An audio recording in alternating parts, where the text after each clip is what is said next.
दिल्ली का AQI 400 पार हो चुका है और दिल्ली की शादियों में सर्दियों में जहां पर हीटर लगाए जाते थे, अब वहां पर शादियों में एयर प्योरीफायर लगाया जा रहा है। दिल्ली में ट्रिपल इंजन की सरकार होने के बावजूद भी इसे कंट्रोल नहीं किया जा रहा और बीजेपी वाले यहां पर कुछ अलग ही प्रकार की खिचड़ी पका रहे हैं। दिल्ली की CM रेखा गुप्ता से बात करने पर वो कहती है कि हमारी सरकार में AQI पहले के मुकाबले कम हुआ है। देखिए, पॉल्यूशन के स्तर पे आप सब ने डाटा देखे। पिछले जो सरकारों के दौरान दिवाली वाले दिन का जो डाटा था और अगले दिन का डाटा था, हमारे कार्यकाल में वो डाटा कम हुआ है, बढ़ा नहीं है, कतई नहीं बढ़ा है।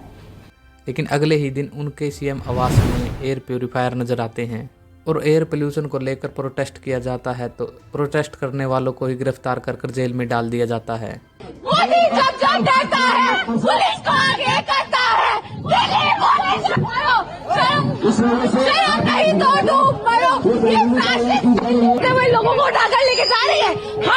और बीजेपी वाले अपनी सरकार की छवि को ठीक रखने के लिए AQI मॉनिटरिंग स्टेशन के आसपास पानी की बौछार करवा देते हैं, जिसे AQI होता तो कुछ और है लेकिन रिकॉर्ड कुछ और हो जाता है।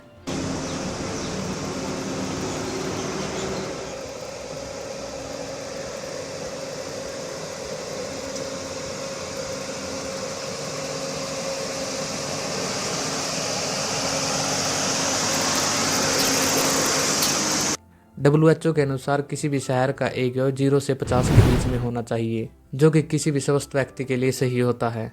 दिल्ली के प्रदूषण से परेशान होकर UPSC topper Indian economy service की रैंक 8 की अधिकारी आयुषी चंद ने रिजाइन दे दिया। उन्होंने कहा है कि मैं अपने बच्चों की सेहत के लिए कोई समझौता नहीं करूंगी।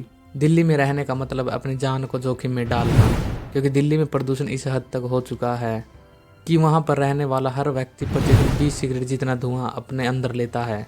आपके अनुसार दिल्ली में हुए पोल्यूशन का मुख्य कारण क्या है? कमेंट करके ज़रूर बताएं।